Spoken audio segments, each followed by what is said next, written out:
walking on the street, you're passing people, you just see them, nobody knows who you are, and you just walk around to get around a town.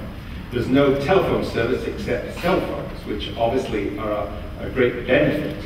Sanitation is very, very limited. So they're slowly moving and building up. And you saw the illustration of clearing the streets so the cars can actually go along. So one of the few decent jobs is taxi driver. You can drive a car, then you get a taxi, and you can make a few money get some money like that. So here's a situation now in Liberia, and there are a number of other countries in Africa which are somewhat similar, where the infrastructure has broken down, and you're getting a government coming in this case, fairly honest, trying to rebuild.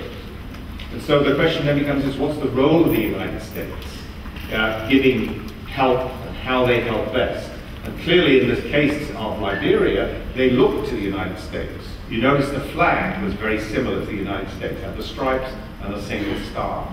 So there's a lot about Liberia that matters, but I think, you know, we have to think about the things we could do for Liberia, and we also have to think about the things that are happening to Liberia that we could in fact prevent, and one of them would be arms sales. So that's a picture of a society that's really, you know, trying to pull itself up. And so I hope, you know, someday soon you'll have some Liberians in the program. We can be in Liberia.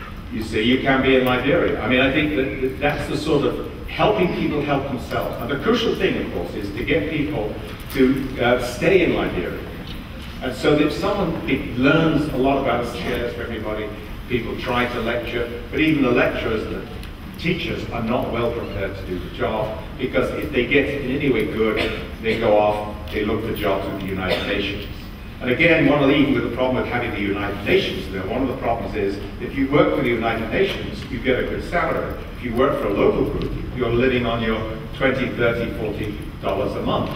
So, and a bag of rice recently rose to about $35. So a sack of rice would be $35, and that's enough for a family, but they need more than rice to live on. So there are all these, I'm sort of being a bit random now to sort of giving you little illustrations of the types of problems they face. So again, you know, science fits into this, and you building a science group of people in Liberia who could sort of respond and develop sort of scientific thinking within the country, so that hospitals could develop, so that you know, doctors could be more available, because at the moment the doctors are very few and far between. Again, because if they're good doctors, they're going to get more money somewhere else. Why should they stay in Liberia? So we finished up with this little, you know, Liberia will rise again.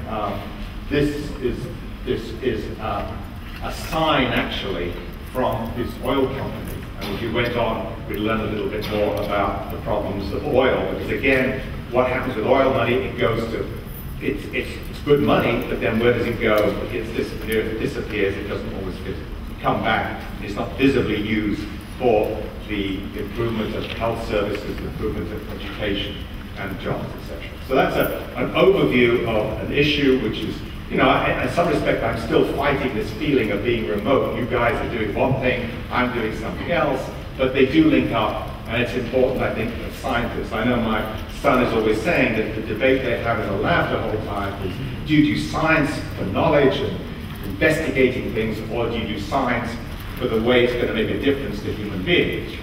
So obviously I'm on that side of the fence. In other words, science does have an important role to play, but we do have to make sure that science really reaches out to the problems of the people in the villages in Africa. And sometimes that science requires social institutions that work with that. And one of the things that I've noticed a lot in Africa is precisely what I mentioned before, maternal mortality. That we don't have systems in Africa that work well to prevent maternal mortality. So there you are, something to think about. Thank you very much.